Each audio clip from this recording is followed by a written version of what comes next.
mewakili kelompok, akan mempresentasikan hasil scrapbook biografi R.A. Kartini.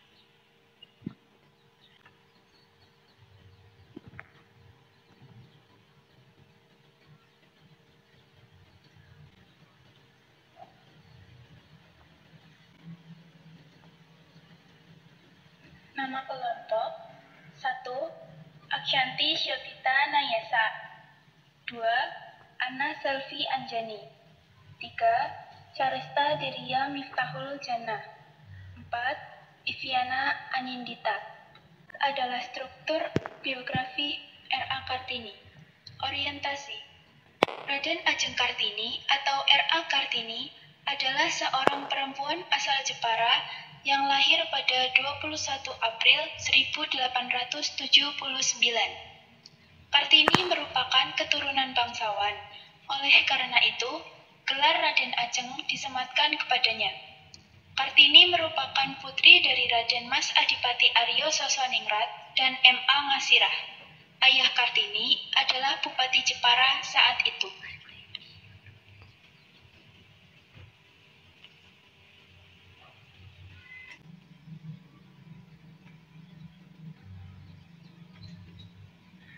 Peristiwa penting. Kartini adalah anak kelima dari 11 bersaudara. Berbeda dengan kebanyakan anak pribumi saat itu, Kartini berkesempatan untuk sekolah di European Library School atau ELS. Ini merupakan sekolah yang diperuntukkan bagi orang Belanda dan orang Jawa yang kaya. Di ELS, Kartini belajar bahasa Belanda. Sayangnya, Kartini hanya bersekolah sampai usia 12 tahun karena sudah memasuki masa pingitan. Dulu, ada tradisi wanita Jawa harus dipingit dan tinggal di rumah. Karena belajar bahasa Belanda di ELS, R.A. Kartini bisa membaca dan menulis bahasa Belanda. Selama dipingit, ia belajar sendiri membuat dan berkirim surat dengan teman-temannya dari Belanda. Salah satunya adalah Rosa Abendanon. Kartini juga membaca banyak buku, surat kabar, dan majalah Eropa.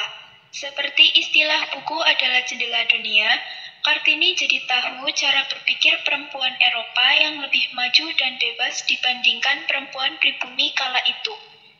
Dari banyaknya buku, surat kabar, dan majalah yang ia baca, membuatnya berpikir untuk memajukan perempuan pribumi.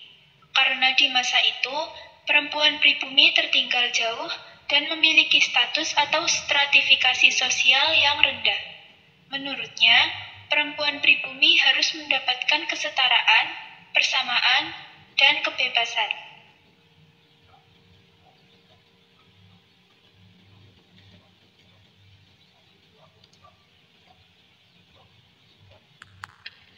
Inilah sosok R.A. Kartini. Storm in her eyes, peace in her smile.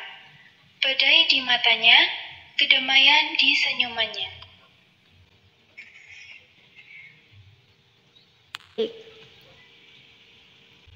Kasih. Karena sedang dipingit, tidak banyak yang bisa dilakukan Kartini. Tapi, surat-surat yang ditulisnya menjadi salah satu bentuk perjuangan. Ia menuliskan terkait gagasan-gagasannya baru mengenai emansipasi perempuan. Kartini menuliskan penderitaan perempuan Jawa seperti harus dipingit, tidak bebas dalam menuntut ilmu, dan adanya adat yang mengekang kebebasan perempuan. Pada tahun 1903, Kartini menikah dengan K.R.M. Adipati Aryo Singgih Jojo Adiningrat yang merupakan Bupati Rembang saat itu. Karena sudah menikah, gelar Raden Ajeng yang dimiliki Kartini berubah menjadi Raden Ayu. Meskipun sudah menjadi seorang istri, Kartini tetap ingin melanjutkan cita-citanya memperjuangkan kesetaraan perempuan dan menjadi guru. Suami Kartini mendukung dan memberi kebebasan terhadap cita-citanya. Salah satu bentuk dukungannya adalah dengan mendirikan sekolah wanita di timur pintu gerbang perkantoran Rembang. Setahun setelah menikah, R.A. Kartini dikaruniai seorang anak laki-laki bernama Susalit Jojo Adiningrat yang lahir pada 13 September 1904. Sayangnya, 4 hari setelah melahirkan, Kartini menghembuskan napas terakhirnya. Ia meninggal di usia 25 tahun dan dimakamkan di Desa Bulu, Kabupaten Rembang. Berikut adalah deretan foto R.A. Kartini. Balik nah.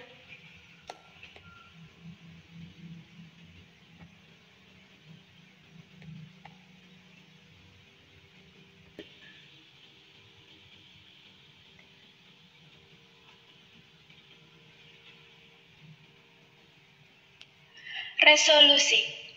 Berkat kegigihan Kartini, pada tahun 1912 berdirilah Sekolah Kartini oleh Yayasan Kartini. Sekolah ini didirikan oleh keluarga Van Deventer, salah satu tokoh politik etis saat itu. Awalnya, Sekolah Kartini hanya didirikan di Semarang, tapi kemudian berdiri juga di Surabaya, Yogyakarta, Madiun, Malang, dan daerah lainnya. Inilah penghargaan untuk R.A. Kartini. Setelah R.A. Kartini wafat, Mr. J.H. Apendanon, Menteri Kebudayaan, Agama, dan Kerajinan Hindia Belanda saat itu mengumpulkan dan membukukan surat-surat yang dikirimkan R.A. Kartini ke teman-temannya di Belanda. Buku tersebut diberi judul Door Duisternis tot Licht, yang artinya dari kegelapan menuju cahaya. Diterbitkannya buku tersebut mulai mengubah cara berpikir masyarakat Belanda terhadap perempuan pribumi, khususnya Jawa.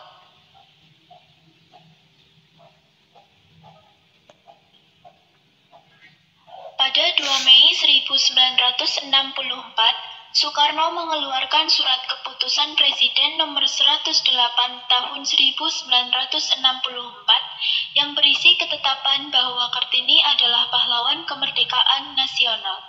Soekarno juga menetapkan 21 April sebagai Hari Kartini yang kita peringati setiap tahunnya sampai sekarang. Habis gelap, terbitlah terang. Pemikiran Kartini juga menginspirasi terciptanya lagu Ibu Kita Kartini oleh W.R. Supratman yang tentunya nggak asing di telinga kita, terutama pelajar.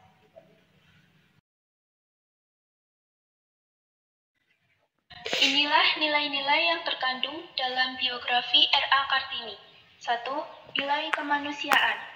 Dan majalah yang ia baca membuatnya berpikir untuk memajukan perempuan pribumi. 2. Nilai hukum. Karena di masa itu, perempuan pribumi tertinggal jauh dan memiliki status atau stratifikasi sosial yang rendah. Menurutnya, perempuan pribumi harus mendapatkan kesetaraan, persamaan, dan kebebasan. 3. Nilai patriotisme. Meskipun sudah menjadi seorang istri, Kartini tetap ingin melanjutkan cita-citanya memperjuangkan kesetaraan perempuan dan menjadi guru. 4. Nilai budaya. Sayangnya, Kartini hanya bersekolah sampai usia 12 tahun karena sudah memasuki masa pingitan. Dulu, ada tradisi wanita Jawa harus dipingit dan tinggal di rumah.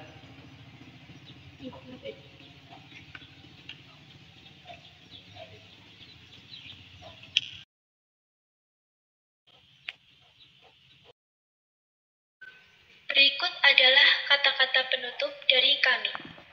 Akshanti Shobita Nayasa. Kamu tidak bisa membuat semua orang bahagia karena kamu bukan coklat. Anna Selvi Anjani. Hargai kedua orang tuamu. Mereka berhasil lulus dari sekolah tanpa bantuan Google. Charesta Diria Miftahul Janta. Aku bukan pemalas. Aku sedang menjalankan mode hemat energi. Iviana Anindita. Manusia boleh berencana, tapi saldo juga yang menentukan. Sekian, terima kasih. Wassalamualaikum